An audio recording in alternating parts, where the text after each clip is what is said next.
مسنون طریقه د مانځه چې د چاته خیر بیا خلکو باندې نوري پتوی لګي څوک وی علی حدیث شو څوک وی وابی شو مسنون طریقه د مانځه چې د د کول غواړي هر یو محدث چې د حدیث کتاب لیکل دي او باغې کې احادیث را جمع کړي دي د کتاب الطهارت نه پسې کتاب الصلاه مستقل یو چپټر قائم کړي دي او باغې کې بیا نبوي منځ خودل دي چې د پیغمبر منځ څنګه رفع الیدین نبی علیہ السلام کړي دي 300 احادیث دي پر رفع الیدین باندې 300 احادیث رکوع چې تلون رفع الیدین وکړل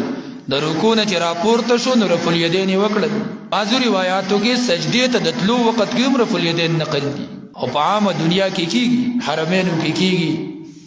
سعودي کې دوبۍ کې خلیج څومره ملکونه دی هلته کیږي ملیشیا وغیره هلته شوافی دي هغوی هم کوي رفع الیدین دا د مانځه ښایست دی دا د مانځه ښکلا ده حنفي مسلک کې دا دي چې رفع الیدین به صرف د تکبیر تحریمی په وخت باندې کې او رکوع چې کله ځي او د رکوع نه راپورته کېږي نو بیا به رفع الیدین نه کوي د هغې بلها تعویلات کوي یو دا چې دغه روایات منسوخ دي خو اگر چې دا منسوخ نه دي دغه شانتې وایي چې دا د رسول الله د اول زمانې منځو آخر زمانه کې بیا رفع الیدین نه وکړي دا خبره هم کمزوري ده دغسې د حضرت عبدالله ابن مسعود رضی الله عنه یو روایت موطا امام مالک کې نقل هغه وی الا اصلي بكم صلاه رسول الله صلی الله علیه وسلم تاسو ته داسې منځ وکم څنګه چې نبی علیه السلام منځ کړو صحابه ویا نو عبدالله ابن مسعود مخکې شو او یو ځلې د تکبیر تحریمي په وخت کې وی رفع الیدین کړي بیا یې نه وکړي نو عبدالله ابن مسعود چې نبی علیه السلام لیدلی نو رفع الیدین نبی علیه السلام نه وکړي نو هغه په هغه طریقه منځ نورو خلکو ته وکړو عبدالله ابن عمر ابو هریره عبدالله ابن عباس رضی الله تعالی عنهم اجمعین دا ګڼ صحابه هغو چې به منځ کوو نو رفع الیدین به یې کول حقه مسله دا ده څه به مونږ نه وایو خو لکه مسله په دې ځان پوه کول غواړي رفع الیدینو 300 حدیث دي پټولی سړی نشي نو حق په بډه کول دي دا رفع الیدین کول پکار دي زه په خپل باندې رفع الیدین کوم د پیغمبر سنت دي نو د نبی په آداب باندې دا په سنتو ثواب ملويږي ګناه پکې نشته د مانځه یو ښایست دی یو ښکلا ده چې د پیغمبر په آداب باندې منځ چې د مزین شي واقیموا الصلاة د منځ پابندي کوي د نبی طریقې ته ګورئ کنه تعدیل الارکان دا د مانځه ښکلا او ښایست دی او دا د مانځه ضرورت دی خو موږ هغه پرېښو دی تعدیل الارکان څه ته وایي تعدیل الارکان دې ته وایي چې ښه په دمه باندې رکوع وکړي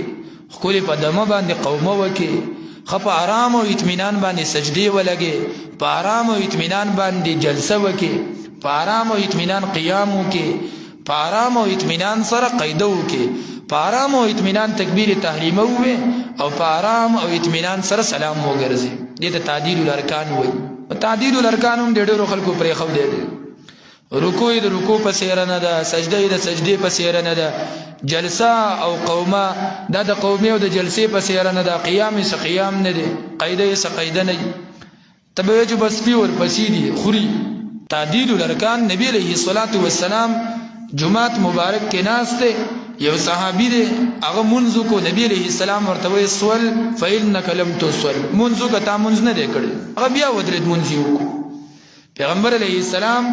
ورته ناست دی صحابي چې سلام وګرځو نبی علیه السلام ورته بیا وایي صلی فإنک لم تصل منځ که تا منځ نه دی کړی هغه بیا منځ کو دریم ځل بیا دغسې وشو پیغمبر علیه السلام ورته وایي صلی فإنک لم تصل منځ که تا منځ نه دی کړی هغه وایي یا رسول الله ما خو منځ کو زما د مانځه کې څه کمی دی نبی علیه السلام ورته وایي ستا په مانځه کې اطمینان نشته تعدیل الارکان پکې نشته په اطمینان منځ کا رکوع کا سجده وکا قومه وکا جلسه وکا قیام وکا قعود وکا خو په آرام او اطمینان باندې دیو جن امام شافعی رحمت الله علیه وایي چې تعدیل الارکان په مانځه کې فرض دی او حنفی علماء کرام وایي چې تعدیل الارکان په مانځه کې واجب دی نو ګوره د واجب هم ضروري شی دی واجب څیز چې په مانځه کې پاتې شو نو سجده سهو وکړي سجده سهو دې ونه کړه نو مونځ لاړو او دا هله چې کله واجب ترک شي خطاءن که قصدن عمدن دې ترک واجب نو مونځ مات شو دا بیا په سجده سهو هم نه راګرځي دومره ضروری خبره ده هغه تعدیل الارکان نشته